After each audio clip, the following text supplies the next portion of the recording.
नमस्कार दोस्तों आज हम बात करेंगे कि कैसे हम जल्दी से जल्दी सीखें। कीबोर्ड हो या हारमोनियम हो, बहुत सारे लोग कहते हैं सर मेरे पास हारमोनियम है, आप कीबोर्ड पर समझाते हैं। तो ऐसा कुछ नहीं है। केवल कीबोर्ड के अंदर क्या होता है कि ये फंक्शन, ये आप देख रहे हैं, ये केवल फंक्शन एक्स्ट्रा होते हैं। बाकी ये जो की हैं ये तो सभी सेम होती हैं, चाहे हारमोनियम हो या आपका कीबोर्ड हो, पियानो हो, ये सभी नोट सेम होते हैं। जैसे यहाँ से हम शुरू करते हैं अपने हारमोनियम के अंदर, हम इसको पहला काला बोलते हैं, दूसरा काला बोलते हैं, तीसरा काला, चौथा काला, पांचवा काला, इस तरीके से हम इसको नाम देते हैं। हम अगर गांव देहात की बात करें तो जैसे पहला हो गया, ये उसके आगे डेढ़ इसको बोलते हैं, इसको दो बोलते हैं, इसको ढाई बोलते हैं, तीन, चार, साढ़े चार, पाँच, साढ़े पाँच, इस तरीके से गांव देहात की भाषा में इसको बोलते हैं।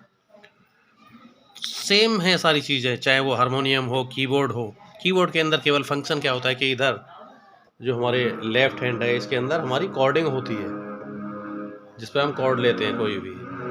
ये केवल कॉर्डिंग के लिए होता है। कॉर्डिंग से क्या होता है कि कॉर्डिंग से कोई भी सॉन्ग हो, कोई भी किसी तरीके की कोई भी रिदम हो, कोई भी लिरिक्स हो, वो उसको एक बैकअप मिल जाता है। एक कहने का मतलब है कि एक सुंदरता मिल जाती है अगर कॉर्डिंग हम यूज करते हैं साथ में, तो किसी भी सॉन्ग की, तो उसकी सुंदरता को और चार चांद लगा देता है।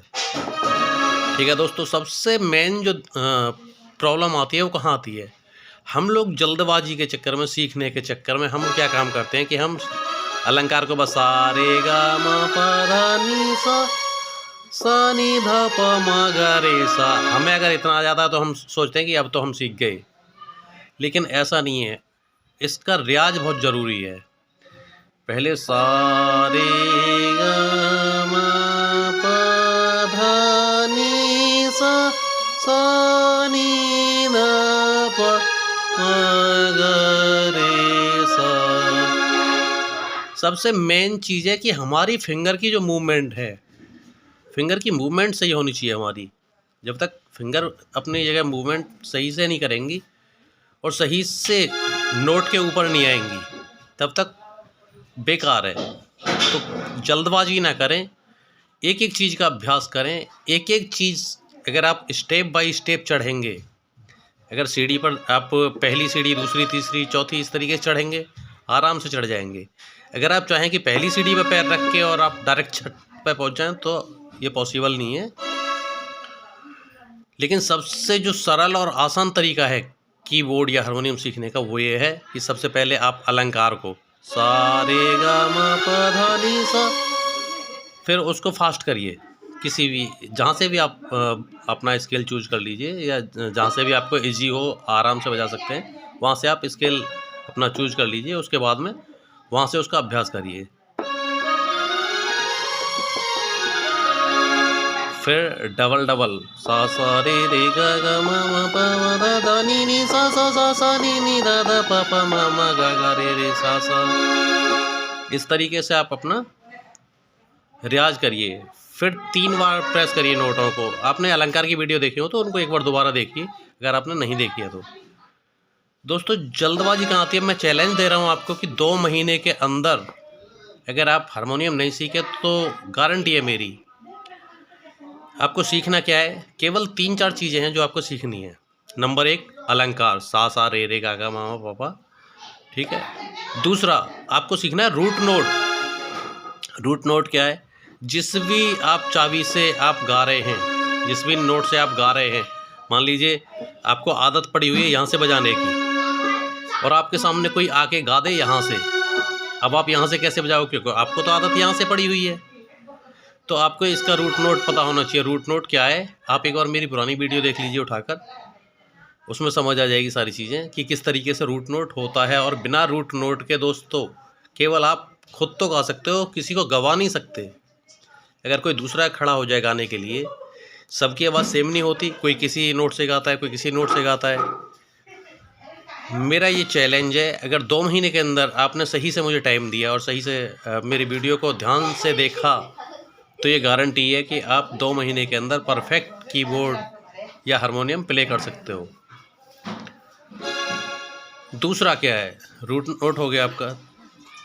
उसके बाद में फिर आपको थाट, 10 थाट होते हैं, वो 10 थाट याद करना कोई बहुत बड़ी चीज़ नहीं है। 10 थाट में बिलावल, खमाज, काफ़ी, असावरी, भैरवी, भैरव, कल्याण, मारवा, ये सब के मैंने ट्यूटोरियल डाले हुए हैं, वीडियो डाली हुई हैं मैंने। अगर आपने नहीं देखी हैं तो मेरे चैनल पे आप वीडियो सेक्शन में जाइए और वहाँ पर देखिए आप जाके।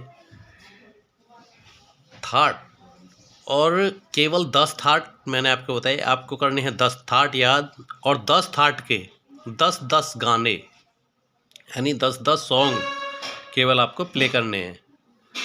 10 थाट के, हर थाट के बहुत सारे राग, लगभग अगर सारे रागों को कंप्लीट देखें हम तो लगभग 500 साढ़े 500 राग होते हैं, जो किसी को भी याद नहीं होते टोटल प्रॉपर।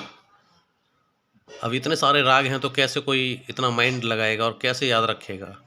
सबसे बेस्ट फॉर्मूला है कि 10 थाट आप याद करिए, और उन 10 थाट के 10 इंटू 10 यानी 100 गाने आप रट लीजिए। अगर आप 100 गाने रट लेंगे 10-10 हर थाट के, गारंटी है मेरी, आप किसी भी स्टेज पे बजाइए, आपको कोई कह नहीं सकता कि आप एक अच्छे कीबोर्ड या हारमोनियम प्लेयर नहीं है।